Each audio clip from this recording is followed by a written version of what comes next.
Group of ideas and I am Nathaniel Casoro. I'm the safety leader of this group. And I am Marco Ching, a member. I am Navigator Implement, a member. So for the workspace safety, we should always keep our workspace clean and there should be no food and drinks on the workspace. We should keep them away from our workspace because they are hazards to the PC and its parts. So as you can see, the wires are tangled and loose. This is a hazard because these wires can get in the workspace and also this can be a hazard and the wires can get tangled up. For a proper shutdown, you have to use the feature in the Windows computer, and then you press the shutdown button. Wait for the buttons to Turn the off. lights to turn off. Once all the lights are off, it's now safe to unplug any wires that the computer has. As of right now, the computer has fully shut it down. So it's now safe to pull any wires. So you have to wait around 5 minutes Yeah. to be completely safe with the shutdown. Workplace safety is always remove the jewelry and rings that you're wearing because these are a hazard and they can conduct electricity and you can get grounded. So, when it comes to grounding and static, it's very important that we practice grounding techniques such as wearing anti-static wrist gloves or wrist straps, and also using carpet or anti-static mats, not carpets.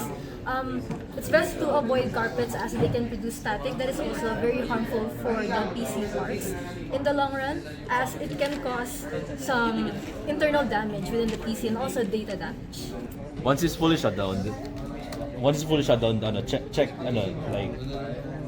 every wires kung if it's okay na po. Okay, go. What? Remove the wire. Careful. Wala.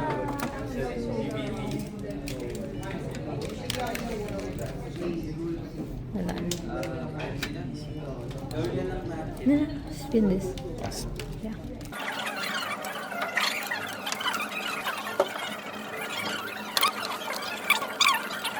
All the wires have been removed. We should also store them neatly and arranged so when we want to put it back, we can get it neatly and arranged.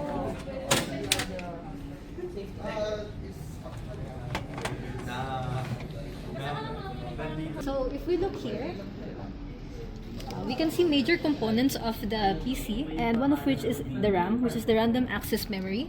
The random access memory is temporary storage for the CPU, and it has volatility, which is, well, the ability to, or rather, the lack of ability to keep the memory when the PC is shut off. So all the data that is stored in it is lost when the PC is shut down. And the RAM has different types, which is DDR3, DDR4, and DDR5, which are the generation of RAM.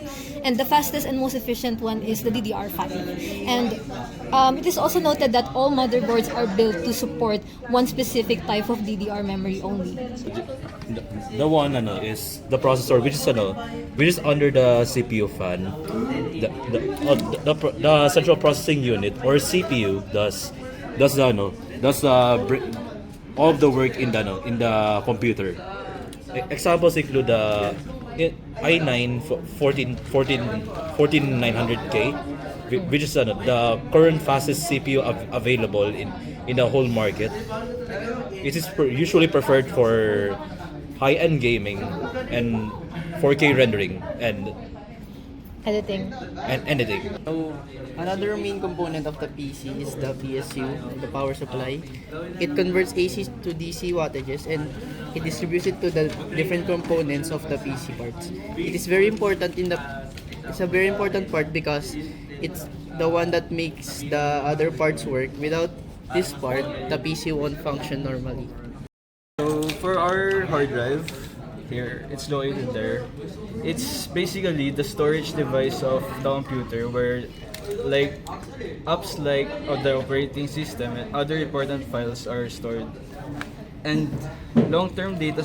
It is also described as a long-term data storage for the computer.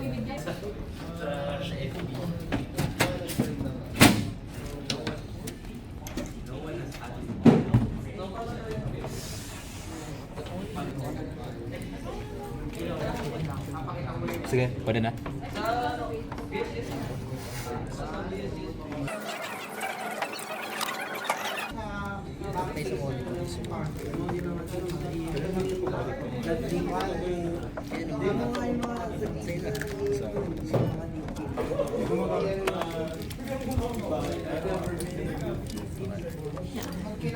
Go.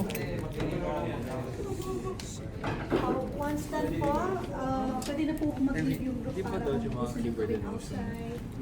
May ano yun? Go.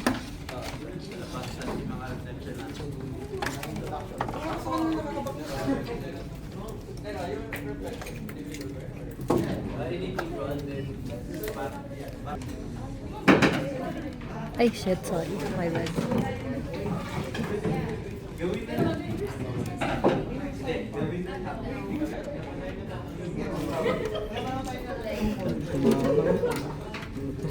Sige, okay na yan.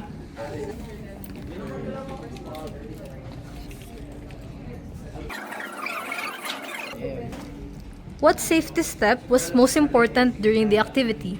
The safety step that was very important in the activity is the ensuring the safety of the workplace, because we should always have a safe workspace when we are working with these parts, because these are very hazardous and can conduct electricity, and we can get injuries from this.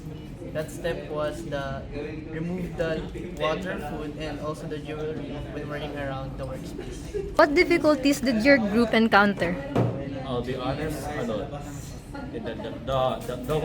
the most time consuming process was trying to get the computer working, since trying to get the computer working is we had the computer broken at first, but it took us like 10 to 20 minutes to get it done, and then the whole process was kind of easy for us, for the group.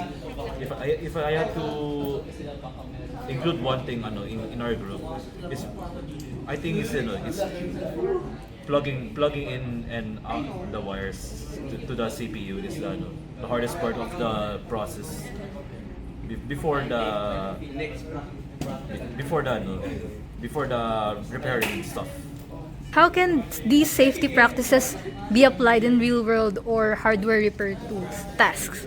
We as students, as of students from IT or CS, we make use of our computers in our in future jobs, in which we are inclined to take care of our computers. So with that, we must always practice these safety precautions so that we are not prone to any hazardous stuff.